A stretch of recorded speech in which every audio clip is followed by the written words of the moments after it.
Look at this shit. Let's go check it out. So this Reddit post went viral 12 years ago. Alex Pereira was snapped on Google Maps while working in a tire shop. Today he holds the belt of the light heavyweight division of the UFC. Wow. Seemingly random Reddit post goes viral. Nothing special at first glance, yet people are freaking out. It's a Google Street snapshot of it. Look at him. Look at him. Look at him. There's a man right there. Repair shop in Sao Paulo. But here's the thing. It was captured 12 years earlier. Pay attention to the man in the background. He's the reason why. There he is. Wow.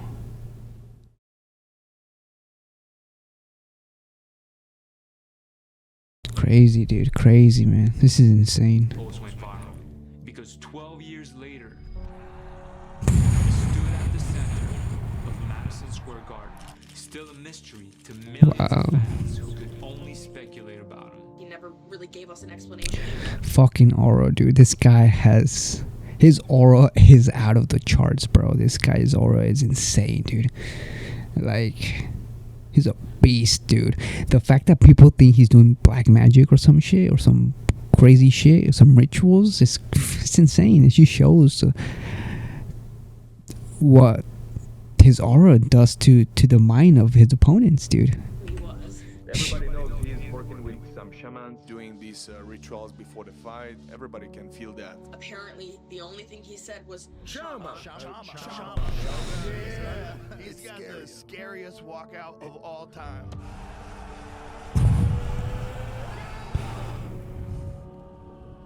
The year is 2004. In the favela of Sao Paulo, a family mourns the loss of a son. He leaves behind 6 brothers and sisters. Poucas pessoas sabem da história, né? Mas morreu com 18 anos, né? Wow, he had a brother that passed away. Sabe da história, né? Mas morreu My brother died when he was only 18 years old. Wow. com 18 anos, né? That would mark the beginning of an impossible climb to the world's greatest heights. What advice would you give your 18-year-old self? Do it all again. The year is Wait, 1994. what? Do it all again. And do it all again. Okay. 1995. The place where I grew up was in a rough neighborhood in Sao Paulo. It was a very poor place where there was no hope of a much better future. Most people live below the poverty line, often in improvised wooden shacks. We are 7 children. We were 7 children. My father was a bricklayer. He would save up some money or bring home some construction material he would get at his job to build our house bit by bit. But the family was too big. We were 9 people living here. My mom was a housewife. She was always trying to do what was best for her children. But raising 7 kids is difficult, especially in the bad place we used to live. I used to fight a lot at school or in the streets. But Alex would never fight on his own. My brother and I were close when we were kids, like my 2 sons are today. We'd go everywhere, do everything together. We got into a bunch of fights. We were a massive handful. I'm not into studying. It's very difficult for me. Even my Portuguese is bad. So Alex got a job quite young.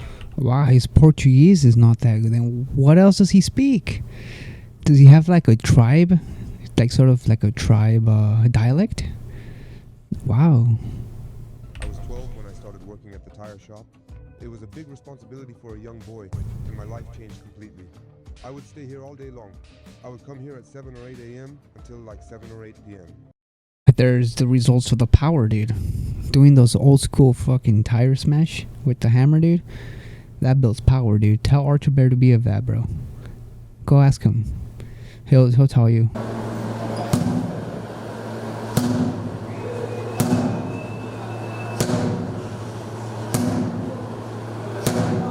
That took a toll on my body. He was strong, a jack of all trades. He was my best employee. When I started working, I would always save some money to help out my mom. I would never spend that money. That was for her to help pay living costs. His brother, however, chose a different path. When I was 15 and he was 16, we started drifting apart because I was working full time and he was dealing, so we drifted apart. But things at the tire shop would still take a dark turn. Working at the repair shop was nice, but you end up learning a few bad habits. In my case, that was drinking. I was in the midst of adults, flawed like anyone with addictions. And in that environment, I was introduced to some bad things like alcohol. I was only 12 years old, and had a lot on my shoulders. Bro, that AI voice is pretty good, man. It does sound a little bit like Alex. I do hear the Alex in there. Bit by bit, my consumption of alcohol increased. When I got to 16 years old, I would drink every single day. I wouldn't skip a day. Alex is 17 when his brother passes. Unfortunately, he took the wrong path, and he's not with us anymore. How did that happen? What was the reason for his passing? Drugs. Drugs. Yeah, my drinking got worse over time. I tried to quit many times. I would drink a liter of cachaça per day. Those were very hard times. When I reached 18, 19 years old, I started... Damn, look at him.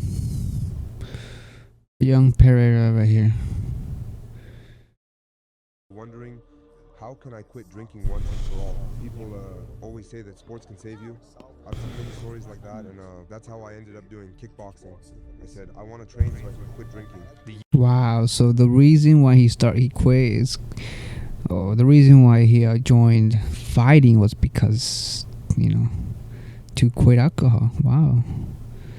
And that's good, because having something to strive for, having like a goal, something to, it'll focus, it'll get your focus, and then it'll help you with, addictions. Year's 2012. Alex is 25 years old. He has 2 sons, but he's still struggling. Wow, so this is, wow, okay. I spent 4 years trying to stop drinking. It was very hard, but I reached a breaking point in 2012 when I fought Jason Wilness. I got a bit scared. In round 2, Alex gets knocked down. Oh, a body shot. We wouldn't see that today, man. Wow, that's crazy. And it just shows, bro. It shows how good he's become. That body shot took him out. I got a bit scared. Wow. In round 2, Alex gets knocked down.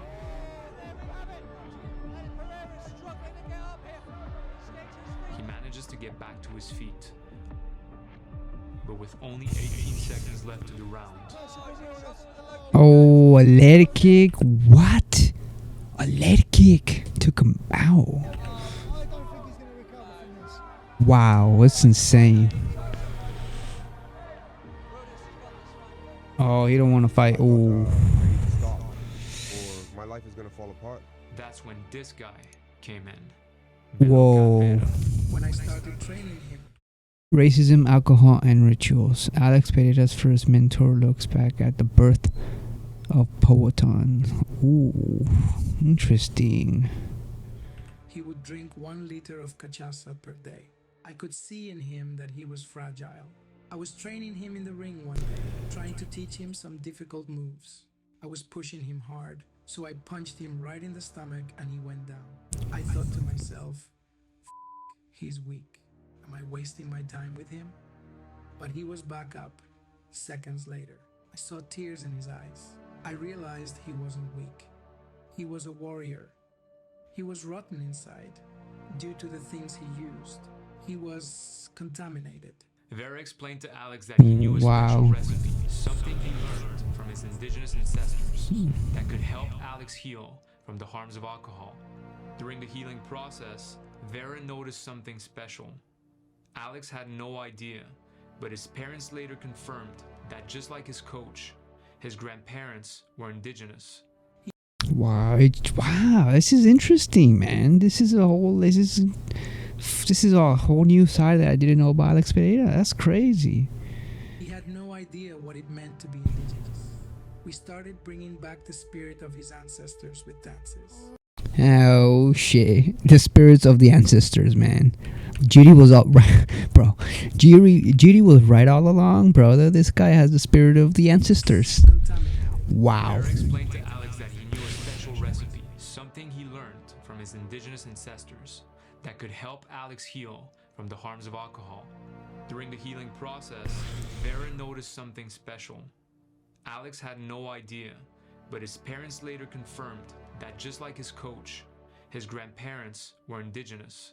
He had no idea what it meant to be indigenous. We started bringing back the spirit of his ancestors with dances. The year is 1455. Between the northern bank of Salmatus and the Rio de Poros Seguro lived a tribe called Batasho. The name Patacho can't be translated. It comes from the sound of seawater when the water hits the land. Brother. Their language is now extinct. It was called Patachoa, the language of the Patacho warrior. Wow. Because they were known to be warriors. In 1500, Pedro Alvares Cabral, a Portuguese explorer, set sail on a mission to reach India. Due to a deviation in his route, he lands in Brazil instead. Around 75 years later, the Patacho tribe encounters the Portuguese, who are attempting to consolidate control over the region. The resistance begins. Oh shit. In 1757, General Auditor Jose Javier Machado Montero seeks to suppress indigenous languages. He removes boys from their tribe to employ them in trades and distributes girls to white homes. The policy leads to the breaking up of indigenous families. Before rituals, the Patachos apply natural paint to their bodies, using designs that represent the spirits they are invoking. In the native Tupi language, Coatan means hands of stone.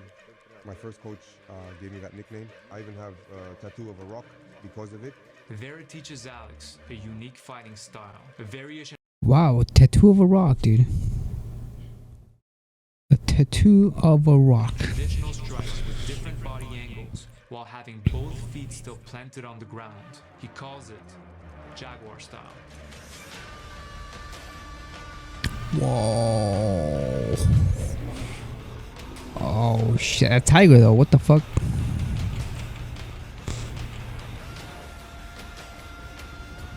Whoa, what the fuck is this? Yo, this is badass. I got good results. Money started to come in, my life improved, many new doors opened up in my life. I was winning almost every fight. I was state champion, national champion, American and South American champion. I also won the Open Games. Just the fact that I managed to quit drinking to do something I always wanted to do, even if I wasn't a martial arts champion, I was already a champion at life. Until someone would come to take it all away. Israel Adesanya. But he didn't, because he smoked his ass. At that point in time, the last style bender was a force to be reckoned with. My first fight against Adesanya was in China. And at that time, I was skinny. But Adesanya was even skinnier than I was. And I thought, oh my, I'm gonna kill this guy. My style was always different. I was very fluid, very creative, very intelligent with my style. I felt like I was the best. The guy was good. What could I do? I felt like I handily won. You can even see in our faces, we thought he lost the fight. In the blue corner. But then when his hand got raised, I was surprised. I think I deserved the win. Some people say I didn't, but I think I did. Although you lost, a lot of people thought you should have won the decision. I won the fight. Oh, well, that's what happens when you leave it to the judges. Alex and Izzy would fight 3 more times, but never again would they leave it to the judges. Adesanya again in 2017. That was in Brazil.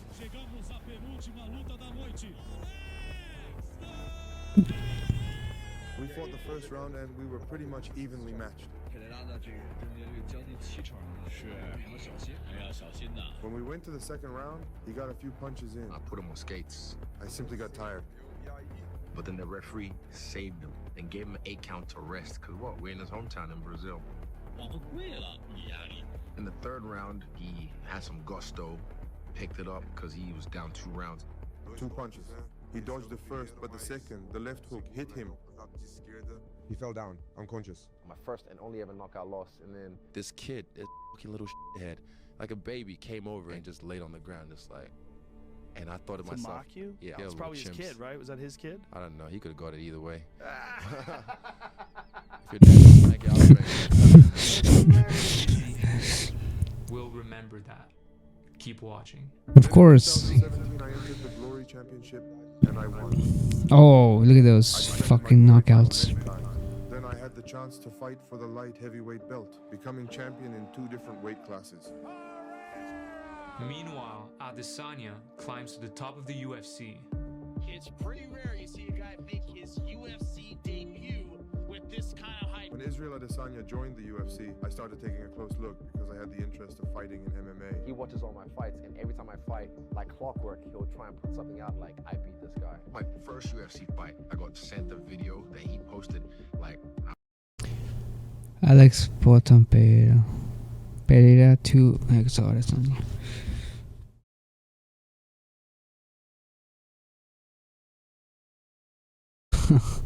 this guy up. My second UFC fight, he posted it again. Third UFC fight. So I'm winning in life, and he's in some favela somewhere, and he's just like seeing me shining in life. Adesanya becomes a UFC champion, while Alex is a champion in glory. Everything seems perfect until a wild card steps in. I was introduced to Glover. UFC veteran Glover Teixeira invites Alex to train with him in preparation for his #1 contender fight against Thiago Santos. Our first meeting was right here. We took a picture the first day we met. We went straight into training, and man, we clicked right away. I came here to try and help him in any way I could, but I ended up being the one who got help. We started talking and found out we liked the same things. I help him out with the wrestling and jiu-jitsu, and he helped everybody with the striking. And I realized kickboxing was not enough for me anymore. Too strong, man. He just wants to do MMA. And Izzy had to open his mouth. There is a video of an interview with Israel Adesanya that motivated me so much. At the end of the day, no one knows who the he is, and he's gonna be that guy when I'm world champion, when I'm a legend. He's gonna be at some pub, talking some shit about, I beat that guy one time, trying to get it sucked from a crack, some shit. I felt challenged. If Izzy just shut up, he would have stayed where he was. Ooh, there you go. Signed, sealed, delivered. Hello guys, now it's official. UFC, thank you. I'm so happy to be part of the family. Let's go. October 2021. I am beyond excited to see this man's debut. This is one of the most ferocious fighters that has ever entered into the sport. Alex starts chasing Adesanya, while Glover fights for the light heavyweight belt. Yep.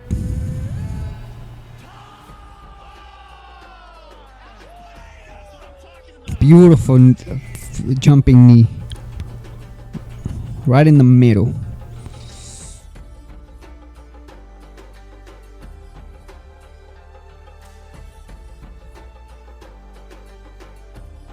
Yeah. One goal, man. One goal. Nothing else to think about. We want that more than anything, man. Just 4 years into his UFC career, Israel Adesanya on his way to becoming the greatest middleweight champion of all time. After training with Glover for a while, Alex officially moves to Danbury, Connecticut. He buys a house there. Você acabou encontrando um mentor, né, cara? É um negócio diferente, não é só. Você acabou achando um mentor, né, cara? We become good friends and good training partners, you know? Now, Glover has an incredible story of his own, which is probably the most underrated on my channel. It's available to all membership supporters on here and Patreon. If you want to watch it, join the memberships below. It's going to help us out, and you're going to get access to a bunch of exclusive content. Thank you. Let's get it on! Okay, I like the edit here. Beautiful edit.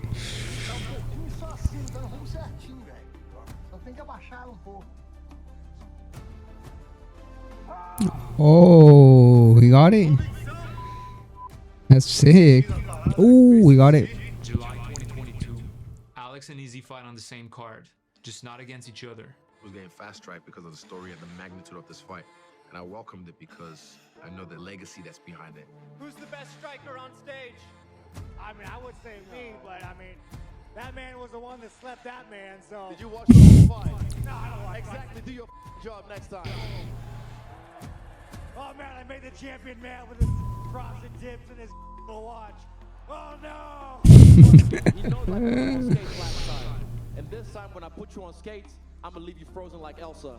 Alex, get Hey man, you better focus on your guy, if not he's gonna you up too. Yeah, the way he slept your ass. Like I said, focus on this guy. He's a tough opponent, and you focus on him as well. They've been acting more about this whole fight camp than each other. So you need to focus on the work you're doing, because trust me, he will sleep you Hey, if not. Izzy, why don't you tell me what not to do? I mean, that is the same hook he knocked out Adesanya with.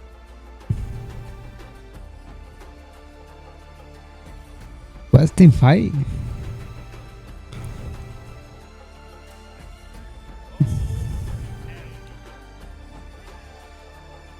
know who's next? That Poatan, Poha. Trust me, next time I put you on skates, you're gonna get like frozen, like Elsa. I'll leave it at that. Shit. It seems like we're looking at 3-1 pretty comfortable for the champion. Thought I was losing?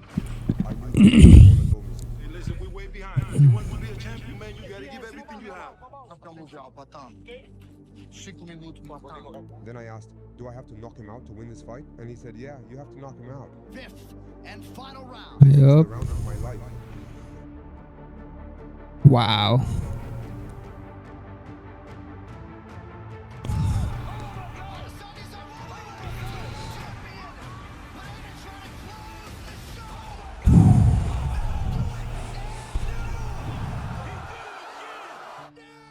Yeah.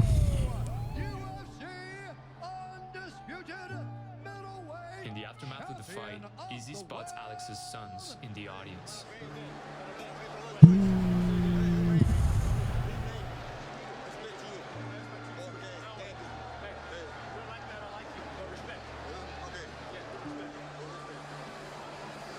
Eu me sinto muito bem, muito feliz. Wow. Eu sabia que eu ia ser campeão. Eu falo pra você, eu tive uma luta diária. Quando o Poatan estreou, eu falei assim, 1 ano ou 1 ano e meio ele vai ser campeão dessa categoria. E exatamente 1 ano ele foi. Não tô aqui pra conversar não, eu tô aqui pra falar a verdade. A verdade dói às vezes. The new UFC middleweight champion of the world, ladies and gentlemen, Alex Pereira! So close again. It's okay, I'll get him again. Se você for o campeão, você vai dar uma revanche pro Adesanya? Pô, eu luto com quantas vezes? A rumor starts circulating around Alex's future in the division. People are talking a lot about whether or not Alex Pereira needs to move up a weight class because he's so big. The middleweight division was wearing me down. The struggle with cutting weight has always been really difficult. Pereira walks around like 40 pounds heavier than 185. From the moment I entered the UFC, it was tough. But the situation kept getting worse each time. I wonder how long he could do that. Then I had my first title defense. It was a rematch against Adesanya. This fight, like I've said, this is my 8-mile moment. This is it. One more shot at this. I put everything on my back. I've done everything in my power to make sure I do the worst thing to this man this weekend. I'm done with this talking shit. You guys want to hear me talk or you want to hear me fight? Ele fez isso nas últimas 3 lutas. Ele falou a mesma coisa e não fez. Who did this the past 3 fights? He said the same things and the result was that. You don't even understand what I said, not understand what you said. What's going to happen this weekend is we're going to fight and see who the best man is at the end. And for you, Interesting. what is most important? Is it about regaining the UFC title and being world champion again, or is it simply being the belt? I'm coming for his head. The last style bender's undeniable conviction that in this historic series tonight. Dude, we gotta be honest, dude. This was a good rivalry between Adesanya and Pereira, man. What a great rivalry it was.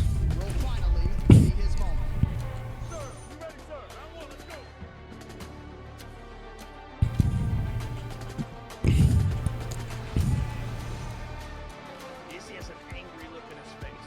Now Pereira's stalking here late in the round. Oh, that one hurt him. Izzy's got to be careful here.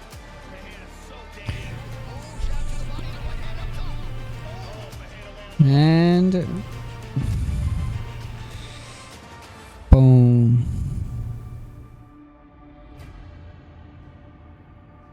Damn. Yep.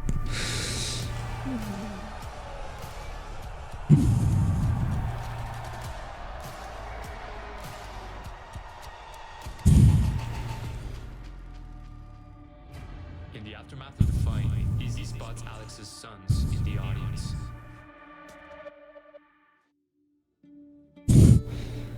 Yep. There he is right there. Before it's all said and done, you think you fight Alex again? Why? Okay, so you don't feel it. I have only a few more fights left in my career. Okay. Less than 20. I don't want to spend the same time trying to fight the same guy to please everyone else. I just want to prove I can beat him to myself. I've done that. That's why he's like trying to fight me because they need it. Sure. I'm up. They need it. I don't. A while back, I was driving in Brazil, and I drove past a tire shop. I saw the guys grinding away, working hard, and I thought, man, what a life. And if I could give advice to my younger self, when I was 12 years old at the tire shop, it would definitely be, don't give up. Your life will be very hard, but you have enormous potential, and you're going to conquer the world.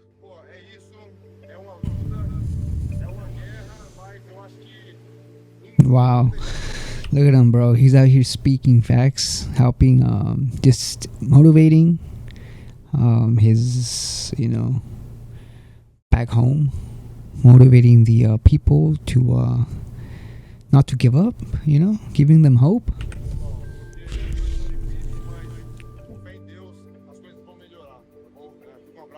Surround yourself with good people, and everything will work out.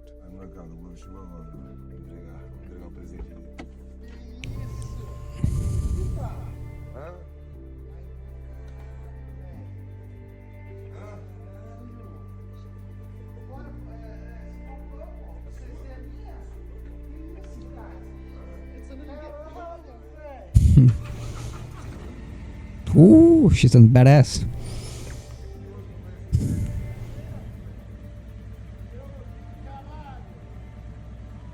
I see a lot of people who go for their first fight, and anyone can do that, because all you need to get in there is a little bit of courage. But real courage is for the one who comes back, who goes through tough situations and returns. That's the one with courage. With the rematch against Izzy now off the table, Alex makes an announcement. My next fight will be at 205. I'm great in that weight class. I feel really good.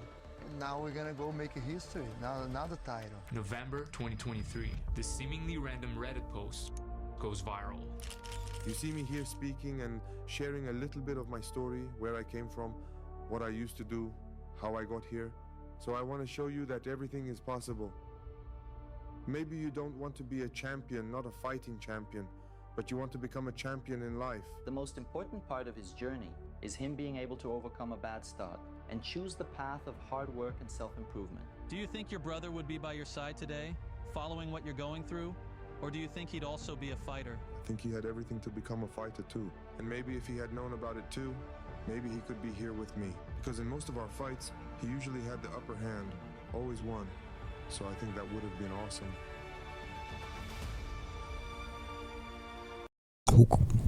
Who cut the onions, bro? Alex wins the light heavyweight belt, while Adesanya loses his to Sean Strickland. Months after, he gives an interview in which he talks about Alex. He becomes the man sitting in the bar. I know it's unusual for a champion to call out somebody, but I have some unfinished business. It's someone who, in a way, encouraged me.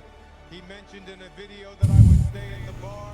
This guy also recently said he would return only in 2027, and just like he rescued me, I want to rescue him because he's a talent. He can come now, and we can battle for the title.